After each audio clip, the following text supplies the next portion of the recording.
Tonight's patient, 42-year-old Susan French, has battled with her weight her entire adult life. When I look in the mirror, I see what I believe other people see. Somebody who's very fat, very ugly and very unhappy. A series of emotional traumas, including the tragic death of her husband 3 years ago, has turned her into a chronic comfort eater, eating all the wrong foods. My relationship with food is very bad. It controls me rather than me controlling it. I call it when I'm on one, the door's locked, the curtains are shut, the lights are on, I've got to have a shower, and then I'm nice and clean, and then I can sit down and I can eat and just eat and eat. In desperation, Susan resorted to extreme measures to lose the pounds. When I say that I've tried everything, I mean I've tried everything to lose weight. I started with slimming clubs, had my jaws wired, then had my stomach stapled. I've got a scar from just under my breastbone down to my belly button. After the surgery, I got down to 18 stone, but then I found that on a bad day that I could eat some chocolate, and then I could eat a bit more, and then I could eat a bit more, and things just escalated, and here I am today. This really is my last hope.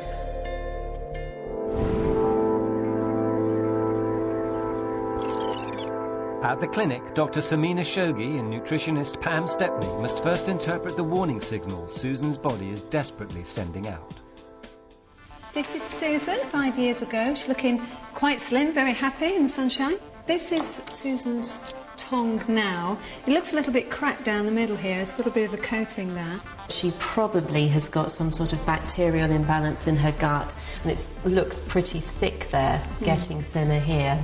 And these little fissures, these little sort of grooves in her tongue, that would imply some vitamin deficiency, B complex, possibly folic acid, which are generally absorbed in the stomach and small intestine. Right. Oh my goodness, this is a really extreme version. That looks so painful. And look at the difference between these little fissures here and these huge, huge, deep ones. That's going to be very sore, and I suspect that's a severe case of what she possibly has, a vitamin B complex, B12 deficiency.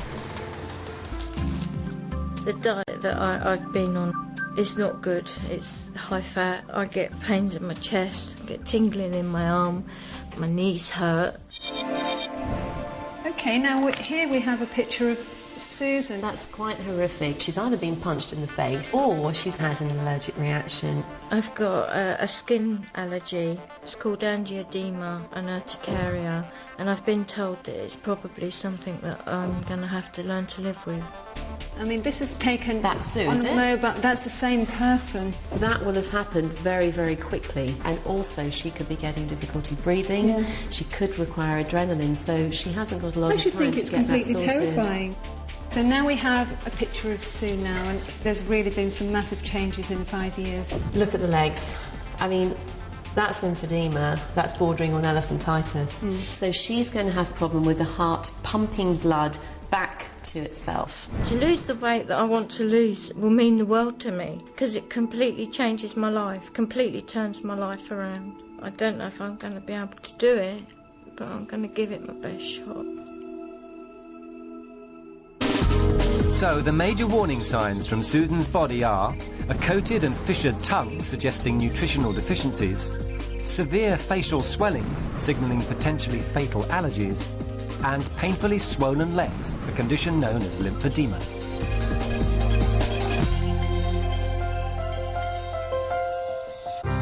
At the clinic, Samina sets to work with a full medical examination.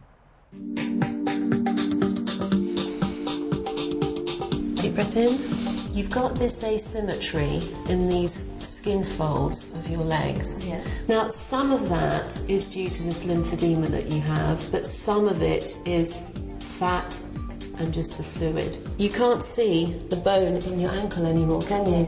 And all that swelling is just pooling down into your feet. Lymphedema is a chronic swelling occurring when fluid accumulates in the body's tissues, typically pooling in the legs.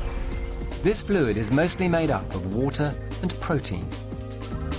Normally, this fluid would be recirculated around the body via vessels back into the bloodstream. In Susan's case, these vessels aren't functioning properly and the fluid can't drain away. Hence, the swelling. Losing the weight is going to help get rid of some of this podge that you don't like the look of. And if you do some exercise, it builds up the muscle pump in your calf, and again that will help. So it will help with the lymphedema, and it will also help with the veins as well. Okay.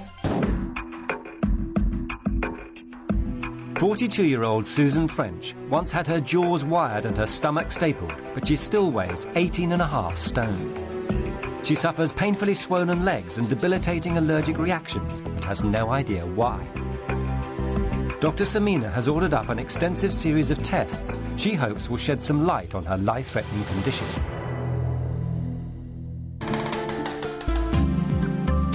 Susan has battled with food for years, and she's at crisis point. Food has got such a control over me that once I start craving it, I'll eat it. I can't fight it. Nutritionist Pam Stepney has carried out a full dietary analysis and has some sobering results. First, your body mass index, that's been worked out to be 45. That's in the morbid obesity class 3, so it doesn't really get any higher than that. Susan needs to bring her BMI right down from 45 to between 18.5 and 25. She's 5'3", but currently weighs in at 18 stone 9 pounds. The healthy weight range for you is 8 stone to 10 stone 1. A reduction of even 5 to 10% would be beneficial. So 10% reduction would be around 2 stone.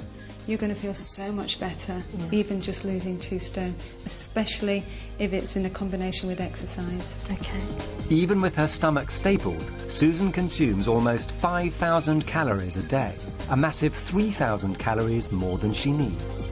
You would have to walk for 2 days and 2 nights, 50 hours a week. That's just to stay the same weight as you are now.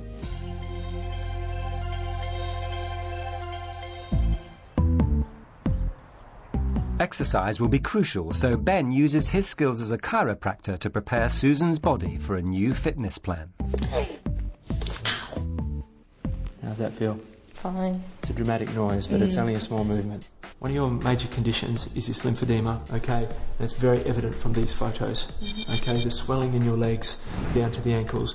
So what we'll be aiming at doing is gentle exercises to start getting the flow of this lymph moved out of your legs, and it's going to be hard work, and I'm prepared to take that on, but as long as I can see a difference, I'm prepared to do whatever it takes. He demonstrates techniques to improve flexibility. You're a good foot off there. And shows Susan some simple exercises to help ease her swollen legs. Once you've got your feet up, what you want to do is actually move your ankles. This will help bring this fluid back down your legs. It'll also use the muscular contraction to force the lymph back into the channels, back into circulation. But the diet doctor's immediate priority is to identify what's causing Susan's facial swelling. After 4 distressing years, she's still in the dark. You know, when I get an attack, I'm just taken to A&E, pumped full of the stuff they give me and sent home again. It's not been, like, investigated. Susan's horrific facial swellings, or angioedema, are usually an abnormal reaction to certain allergens. This causes fluid to surge to the body surface, producing the swellings. Dr. Samina's thorough investigation means she's ordered up food allergy blood tests, skin prick tests, and food intolerance tests for over 280 possible triggers, including a variety of foods, additives, and inhalants, such as pollen. The results surprise everyone. So, I've got my results. Unbelievably, the only borderline allergy she had was to the house dust mite. Clearly her immune system isn't functioning properly at the moment. She is not eating enough protein. Now this is very important with people that have allergies. Quite often people get these called urticaria, this kind of histamine reaction, this swelling, when they don't have enough iron. There has to be something in combination with her immune system, and from all the, I mean, quite frankly, mixture of chemicals in the foods that she's eating that her body can't cope with and somebody who's not had surgery can, that has to be causing it. The types of intervention that Sue has done before, the stomach stapling, the jaw wiring, the crash diets, everything has been an event focus. If I do this, all my health problems go away. She doesn't seem to comprehend that health is a lifestyle and it takes sustained effort. But it's still a mystery as to what the exact trigger is. The dark doctors know that in all likelihood, the culprit lies somewhere on this table. Now, we were stunned, and I'm sure you're going to be stunned when I tell you that you are not allergic to anything that we tested for except for borderline sensitivity to the house dust mite. Oh, goodness. So how do I find out what it is I'm allergic to? Okay, well, that's a very good question. And we've done all those tests, and we can't identify from those tests what it is that's causing this horrific swelling of your face. But I think we're going to find the answer around here. Okay. So come with me. Oh my God. This is your food diary for a week. Susan is eating lots of small portions of high-fat, high-sugar and highly processed foods, and as a result she never feels satisfied. She's consuming a staggering 21,000 calories more than she needs each week. That's an excess of 10 days' worth of food every 7. Your blood tests have shown that you are deficient in virtually every vitamin and mineral. Her appalling diet has left her deficient in B vitamins, magnesium, vitamins E, C and A, zinc and iron. These deficiencies will adversely affect every single cell in her body. 15 years ago, when you had your stomach stapled, your stomach was probably around the size of that new potato. Your stomach might have been that size after the operation, but that was many years ago. And it stretches, and so it probably has increased in size so that you need more to actually make yourself feel fuller now. The way you've explained that is that because I had the stomach stapling done, I could only eat a little bit, and then I found a way of where I can not eat food that fills me up, and I can eat chocolate where I can keep... That just sounds like I'm greedy. And what do you sound like that I've got a problem? No, I think you have a problem, because I think you're using this because you're feeling sad. So you're using the food as like a drug. It's like taking almost an antidepressant, and it's quite well known that chocolate is something that makes us feel good. And all this has gone into it like a dustbin almost. And because you've not got the nutrients, because your immune system is probably not at its best, it's like a computer that's just gone berserk, and it just can't pull out what's what and digest it, and it just sparks off this reaction to give you this. It's basically my body crying out for help. Exactly. So it's no more grazing on high-fat, high-sugar convenience foods and fizzy drinks. Now she'll have to eat more regularly with iron-rich foods such as red meat and green leafy vegetables, with vitamin C foods to aid iron absorption, and plenty of protein to feel fuller for longer, such as chicken, fish, pulses and nuts and seeds. To begin with, Pam wants Susan to stick to a simple diet, then gradually introduce more ingredients. If they're ever to find out exactly what's causing her swellings, it's vital she keeps a food diary to record any allergic reactions to any new foods. I'm hoping it's just going to be full steam ahead, and this will be for life. Although Susan's life-threatening allergies are extreme, she's not alone. Last year, more than 3,000 people were admitted to hospital with severe allergic reactions to food. Sadly, 20 cases proved fatal. Now, there's a huge increase in allergy. It's very well documented. Now, what is dangerous is if you get airway involvement, in other words, narrowing of the breathing tube, or if you get asthma. And with food, that's when it gets serious. Meet 25-year-old Elizabeth Newman. She suffers from severe allergies and food intolerance. The foods that I'm allergic to are raw fruit and vegetables, cooked fruit, certain cooked vegetables, any form of nuts, some seeds, chickpeas to cumin, strawberries, avocados, bananas and kiwis. If I just ate a salad, I'd probably kill myself. Elizabeth is also intolerant to all dairy. If I have milk, then if I manage to get it down my throat, then I'll projectile vomit it out within 2 minutes. I mean, it's just, my body rejects it. However careful Elizabeth is, every few weeks she has life-threatening allergic reactions. The last time I went to hospital, I was out for work drinks. It got to about 10 o'clock, I was very hungry, hadn't had dinner, and there were olives on the table and I'd resisted them for 3.5 hours, so I was doing quite well. But there was some red bits in the oil that they were sort of sat in. But I thought, well, if I have ones which haven't touched, I'll be fine. A bit like Russian roulette. And then all of a sudden my throat got a bit tight. He would have seen me be bringing up loads of mucus, and basically I collapsed. Then spent the next 2 hours with this chap in a hospital. We've got good evidence of a big rise in hospital admissions for anaphylaxis. That's a serious allergic reaction, often caused by food. So there's a lot of data showing that it's a disease of modern lifestyle. It's a disease of Western civilization. Food allergies are instant responses to food and can range from rashes to asthma to anaphylaxis. They often run in families. But a food intolerance reaction occurs after eating, and the effects are seldom life-threatening, such as diarrhea, vomiting or headaches.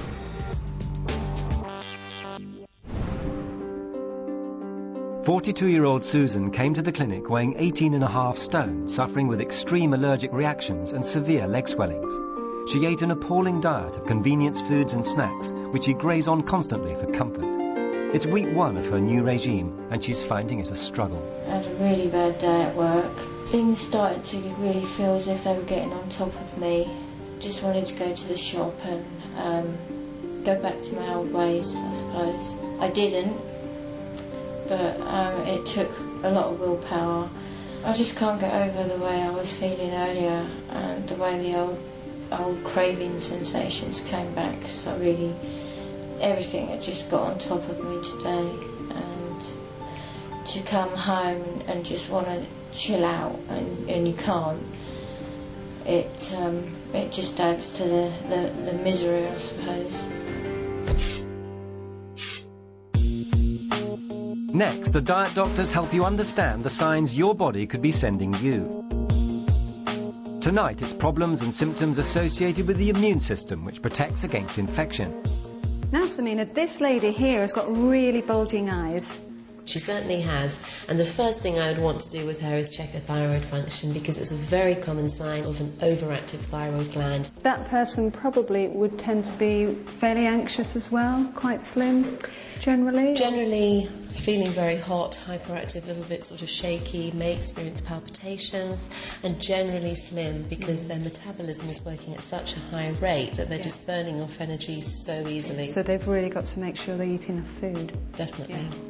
Next, they look at lupus, a disease where the body attacks its own cells and tissues. This is what we typically see, butterfly rash we describe it, so then just over the bridge of the nose like that. And likewise you can see actually on this lady here, she's also got these sort of rosy cheeks. It's a multi-organ disease and can affect just about anywhere in your body, and commonly people would present with fatigue, feeling extremely tired, joint aches and pains. And once you have it, it's not a condition that you can get rid of. You cannot cure it, but you can try to treat it to remit the symptoms. And typically anti-inflammatory drugs can be useful, steroids, and interestingly anti-malarial tablets have been used in many people. And another condition to affect the immune system, shingles. So shingles is quite a common condition that I see, and it occurs in people who've had chickenpox. And when you run down, it can be reactivated, and it will affect any part of your body, usually one side, through the nerve that is supplying the skin. So with shingles, you could get a patch around here, patch around there, on your face, and it's typically very blistery, looks like a cold sore, but usually on a larger area. can be treated with antivirals, but the problem is after you've had shingles, you can be left with a severe neuralgic pain in the area that you've actually had it. I really try and get across to them the importance of really looking after themselves, really nourishing themselves properly. So lots of antioxidants in the diet, lots of fruit and vegetables, fish oils, anti-inflammatory diet, anything to enhance the natural coping ability of the body to make themselves feel better. It's going to help. It's going to help, yeah. 42-year-old Susan French has adopted the Diet Doctor's Health Rescue Plan in a desperate last-chance attempt to get rid of all her medical problems. They've cleaned up her diet, banned all processed foods, and taken her off her favourite comfort foods. All's going well for Susan until the second week, when she gets another serious reaction. I'm a week into a new healthy regime. I've had the swelling, I've got this terrible cold, and I just don't feel like doing anything. I'm not feeling too good in myself at the moment, I'm feeling really low. And sadly for Susan, this isn't an isolated incident. My face is starting to swell up here, just on my chin. If I come a bit closer, you might be able to see it a bit better, just like around my chin here. And you can tell it's ended up. It's really quite tight and swollen under my chin and across my lip. But there's a problem. Susan's not been strictly recording what she's been eating as per Pam's instructions.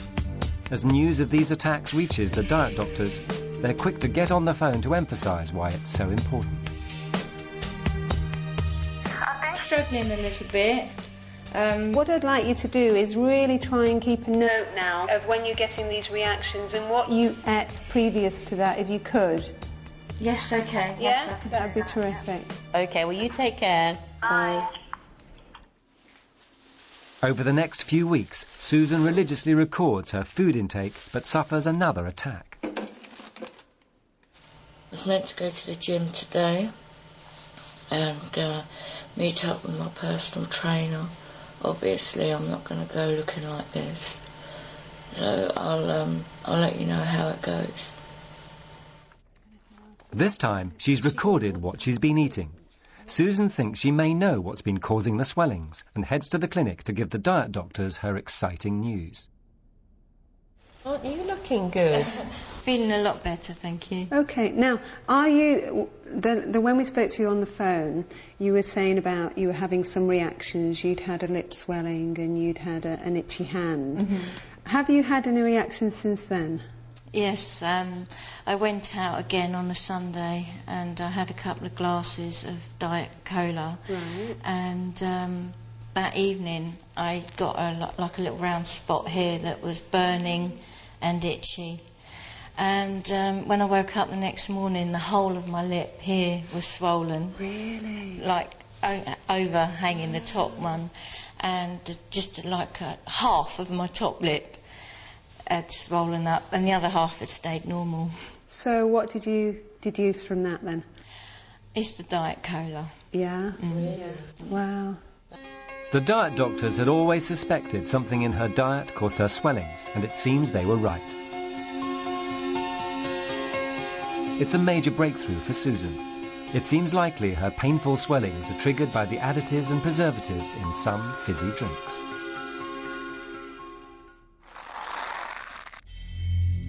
When Susan first came to the clinic 5 weeks ago, the diet doctors suspected that despite stapling surgery, her stomach had stretched due to her chronic overeating. Stomach stapling creates a smaller pouch at the top of the stomach, which tricks the brain into feeling fuller, quicker. Susan's stomach x-ray clearly shows she ignored these feelings and continued to overeat, as her stomach has stretched back to almost its original size. The diet doctors need Susan to understand what's happened and demonstrate using an animal's stomach. You've obviously been eating a little bit more than you should have done after the operation. And what's happened to the stomach, the staples are still there. This area has now enlarged. So in fact it's gone from the size of a small new potato It's more the size of a small aubergine. Okay, so... That's disgusting. It was a very interesting chat today. I'm hoping that I've got my head around what I'm doing wrong now. I can get all the advice and help and everything else from other people that know more about this than what I do. But it's me that puts the food into my mouth. It's me that makes the decision about my meals. It's me that makes the decision whether to have that bar of chocolate or not. So I just pray that I can do this.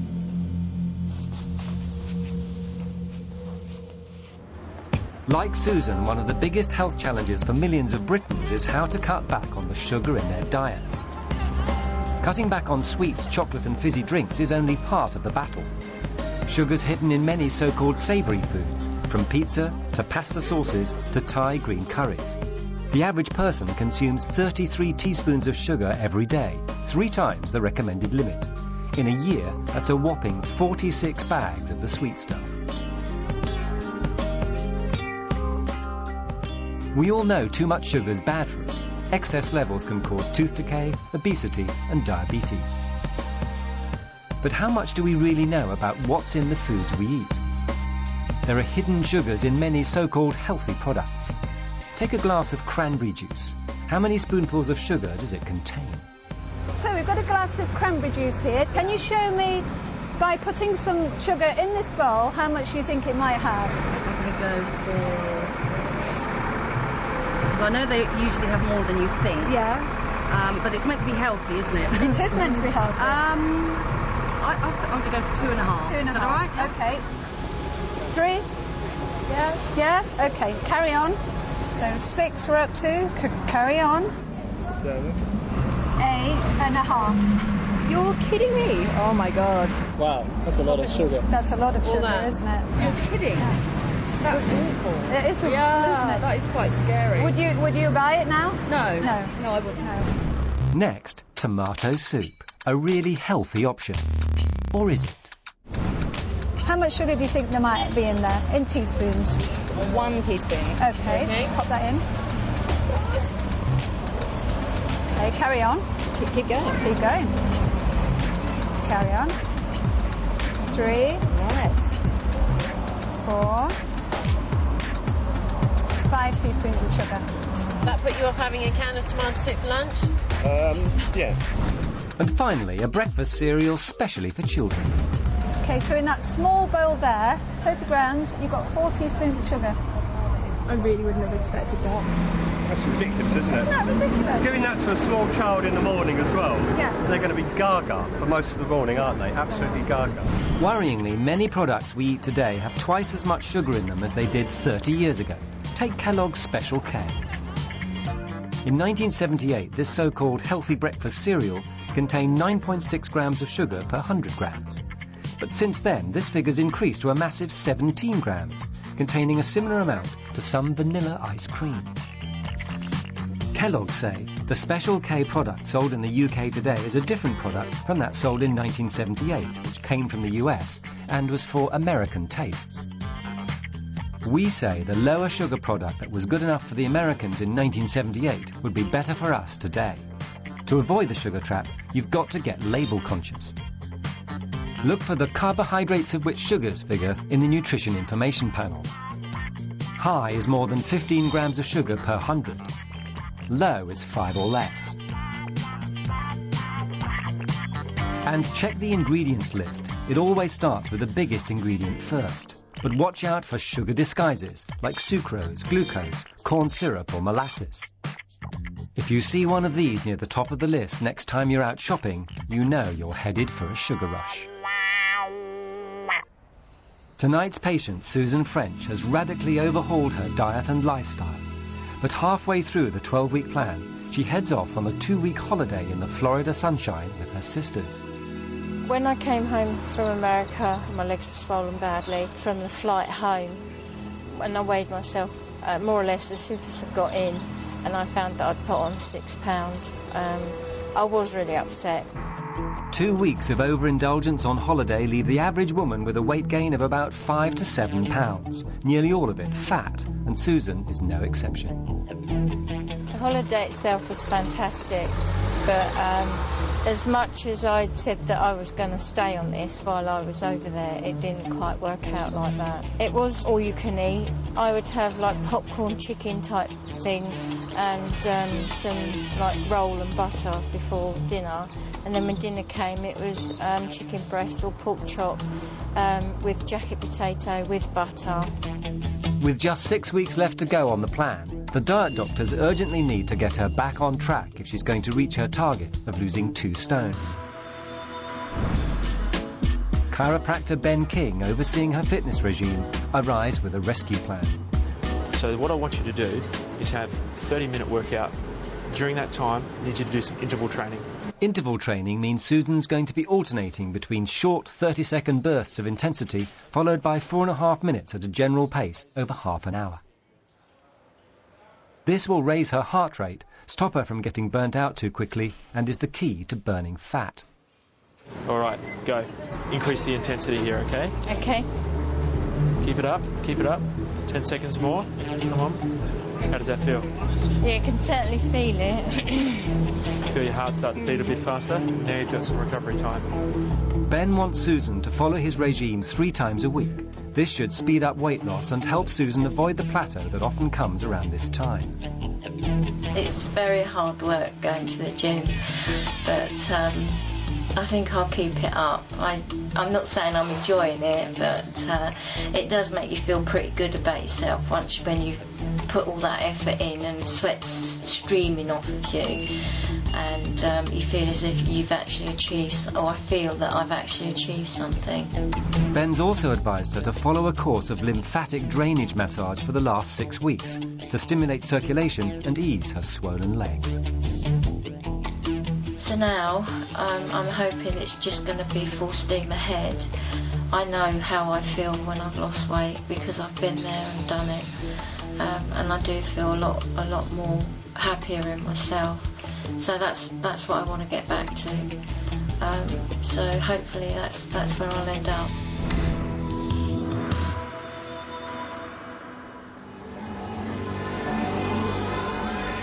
While women tend to worry about weight gain more than men, there's one thing every man fears: man boobs. And there's been an alarming rise in male breasts. Last year, a record 4,000 men in the UK had their man breasts, or moobs, removed by cosmetic surgery, almost double the number for 2005. It seems man boobs are a problem set to get bigger. For the vast majority of these cases, this is due to the obesity epidemic that we're seeing in this country. We've got 4 times the number of obese men as we had 25 years ago, and that trend is rising. Although diet and exercise can help, there'll be a certain proportion who just find they can't get rid of that last bit, and to them it severely affects their quality of life. Meet 49-year-old Dave Fenton, who developed man boobs at the age of 18. There's always some smart mouth who wants to make a comment. You've got bigger tits than my wife. You need a bloody bra, you do. My God, look at the tits on that. What gives a total stranger the right to make a comment like that? When it became too much for me, and it really was starting to affect my working life and things like that, I sought professional help. That's when the doctor offered me surgery, and I jumped at it. After that, I had no trouble wearing T-shirts, I had no trouble taking my top off, going sunbathing, which is something I'd never done before. Yeah, it was fantastic. But occasionally men develop male breasts due to an increase in female hormones, a condition called gynecomastia. This is a male patient who's developed female breasts. This has happened as a result of treatment for prostate cancer. There are very distinct differences between this condition due to female breast tissue that's formed and patients who have got excess body fat through obesity. One is the way it feels. This particular patient has got quite thick breast tissue that is palpable underneath the skin. It's got breast ducts in it, it's got the glands in it. The second thing is that if the patient had obesity as a cause, we'd see a much higher level of body fat at the tissues, often quite tender whilst it's still forming. But these cases are uncommon. For most men who develop breasts, the cause is simple: obesity. Remember, good old-fashioned diet and exercise is always the fastest way to drop a cup size. Coming up, her target was to lose 2 stone in 12 weeks, but did Susan achieve it? Oh, Susan! 3 months ago, 42-year-old Susan French was a chronic overeater. She tried everything to lose weight, even resorting to risky jaw wiring and stomach stapling surgery. She was suffering dangerous allergic reactions and painfully swollen legs. Since then, she's completely transformed her eating habits, ditching high-fat, high-sugar food, and most importantly, the diet cola she believes had caused her facial swellings all along. And she's left the couch potato lifestyle far behind in favour of regular exercise. Before the diet doctors meet Susan, they look at the evidence of change in her body. Do you remember Susan's tongue from 3 months ago? It was really coated. Very much so, and she was eating all that chocolate in her diet. She's just having lots of cups of tea with sugar, lots of diet cola. Let's have a look now, and it looks completely different, and I think that's a real reflection of the changes that she's made. It must be. I mean, the coatedness here is nearly completely gone here. She must have changed her diet. She must have. Well, let's just remind ourselves. This was Susan. She was looking very heavy at that time, wasn't she? Indeed, and remember all the operations that she'd been through with her jaw wiring, her stomach stapling, to actually try to lose this immense amount of weight that she'd gained. Yeah, and remember all those swellings she was having at that time as well. Indeed. 3 months on, she's actually looking really quite different. I would say that her face looks much less inflamed than it did. Certainly, and definitely an improvement in her jawline there. I mean, she's lost that there completely, which is really nice to see, but strikingly, she's got this red rose. Yeah. She must be feeling better about herself to have a tattoo. Yeah, so let's just remind ourselves, this was Susan 3 months ago. I mean, really very heavy, very unhappy looking. And also she was so distressed by this terrible lymphedema that she's had for such a long time. And I really hope that some of the massage therapy that she's had for that has helped. Yeah. And hopefully all her efforts are going to have paid off, because she did say that this was her last hope. Yeah, well, I can't wait to see her. Let's bring her in. Yeah.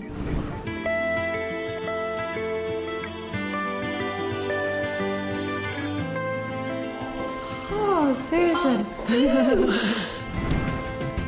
You look absolutely great.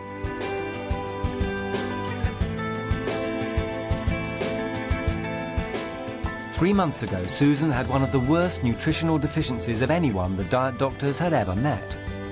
She was lacking B vitamins, magnesium, vitamin E, C and A, zinc and iron.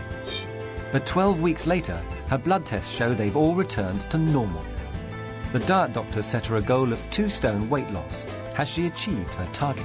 Susan, when we met you 3 months ago, you were 18 stone 9 pounds. Today, you are 16 stone 6 pounds. That's good. You've had a weight loss of 2 stone 3 pounds. Excellent. In 12 weeks. It's fabulous. It's absolutely fabulous. She's dropped 2 dress sizes, from a 22 to a size 18. And her new regime has also seen her lose 25 inches in total from all over her body.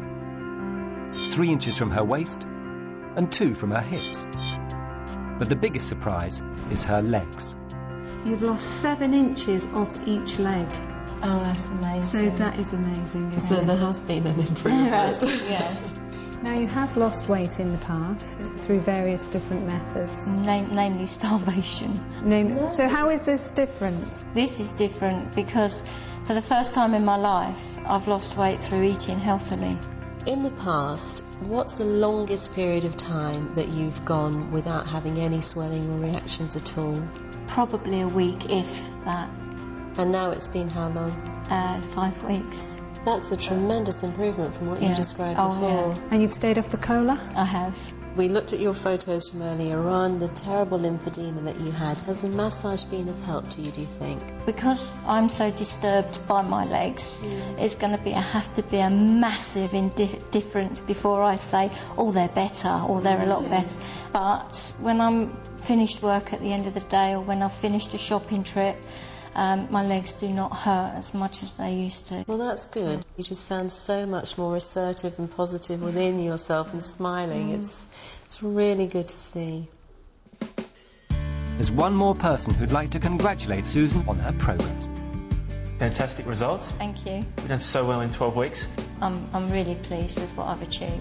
I mean, you've had such a win, haven't you? And, I have, yeah. You've learned so much. I felt very uncomfortable with going to the gym to start with, just purely because of my size and my legs, and wearing trousers which I never normally wear.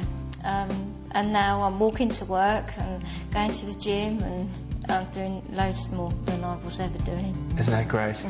You're absolutely proof that consistent exercise, eating well, nothing over the top either way, actually leads your body to become so much healthier. Yes, it has done. And I feel so much better as well. Yeah, that's great. You should be really proud of what you've done, and I'm really proud of what you've done. Thank you. And I know it's hopefully the start of a much better, happier, more confident and healthier life. Susan's exceeded the diet doctor's expectations. For the first time in years, she's finally eating a balanced and healthy diet. It's only the start of her journey, but if she keeps it up, she should reach her 10-stone target weight this time next year.